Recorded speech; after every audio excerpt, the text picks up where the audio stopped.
Well, earlier I spoke to the Commissioner General of UNRWA, Philippe Lazzarini. He told me that everyone in Gaza is hungry and that it's nonsense to blame the United Nations for failing to distribute aid. Just have a listen. Things have to change in Gaza. I mean, we have reached this week a terrible threshold. The worst fears we had has now come to fruition. The world leader on hunger have indicated that there is an unfolding famine. We have now people dying by hunger. And at the same time, this week also we heard that at least 60,000 Gazans since the beginning of the war have been killed. So we need to come with new solutions. Otherwise, more and more people will continue to die, and now will die because of hunger, because of the famine.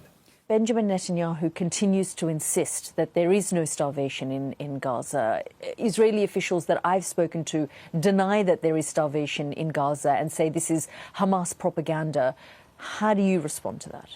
I mean, they should visit Gaza. They should be with the population of Gaza. I think we have reached this situation of denial because Palestinians have been so devalued over the last 2 years. There is a kind of dehumanization, and I believe that the Israelis think that there is no famine, but this is a completely man-made situation. Just last week, Israel's foreign minister accused the United Nations of bearing responsibility for aid distribution failures in the Gaza Strip.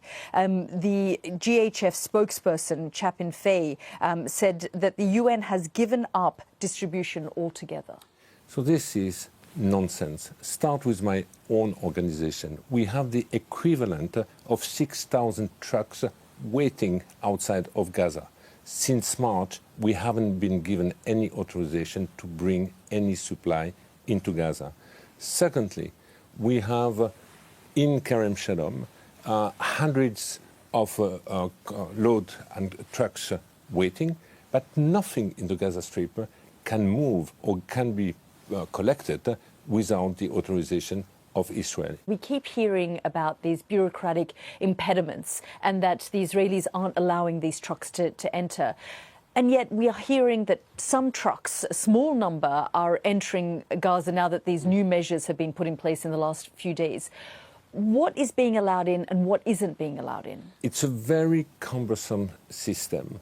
First, you have trucks being inspected, then they offload, download in Kerem Shalom, in no man's land, and then we need the authorization to come to pick up the assistance which has been downloaded, to offload again, and then we are given, in fact, roads and itineraries by Israel to move the assistance. Without all this authorization, we cannot move anything. We understand that 2,134 trucks have entered Gaza over since the 19th of May. And yet 1,753 trucks, and this is a UN report, were intercepted. So this means 82% of the trucks that were supposed to enter were intercepted. So only 260 reached their destination. The real question is 82% of what? Gaza needs normally 500 to 600 trucks a day. During the ceasefire between January and beginning of March, we had up to 800 to 1,000 trucks a day. You need to pour assistance into Gaza, to flood Gaza with assistance in order to prevent any situation of looting.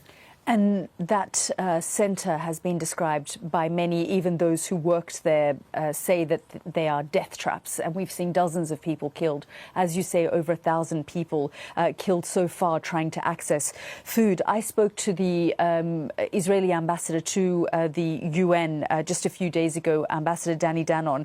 He said, why isn't the UN working with them? Why isn't the UN helping them? Let's just have a listen to that clip. So first of all, we should agree that the Humanitarian Foundation is doing an important work. And you can see from the results that in the area that you have those centers, you don't have any reports for starvation claims or other reports. And I wish we had more centers, and I hope there would be more centers. You know, you cannot deny the fact that the foundation actually distributed millions of meals over the last few weeks. You cannot deny it. So the question, Mr. Lazzarini, is why isn't the UN and other aid agencies working with the Gaza Humanitarian Foundation? The Gaza Humanitarian Foundation is an organization composed of mercenaries, former military, who do not comply with basic humanitarian principles, such as the principle of humanity, impartiality, or independence. The system which has been put in place by the GHF is highly discriminatory because there is only 4 distribution centers in Gaza, primarily located in the south, forcing people to walk miles and miles and miles under the heat, and obviously the most vulnerable will not be able to reach any of these centers. Mr. Lazzarini, what message do you have for Steve Witkoff, for Benjamin Netanyahu, and for Donald Trump? The message is this is a politically man-made famine. It needs to be addressed through political means. Please use all your influence for this to happen.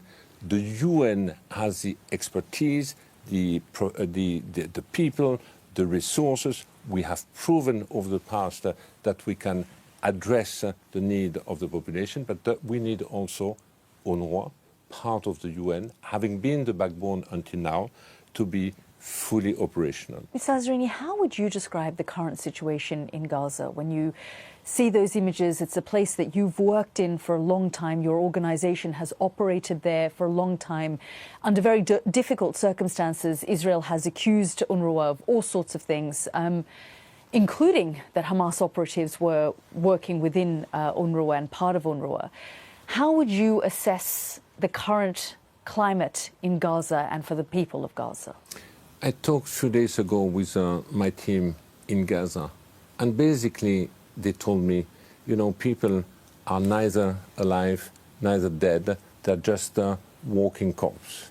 They were also telling me how they, as caregivers, humanitarian workers, nurses, doctors, are also hungry. When you are in a situation where even the caregiver starts to faint, that means the entire humanitarian structure system is collapsing.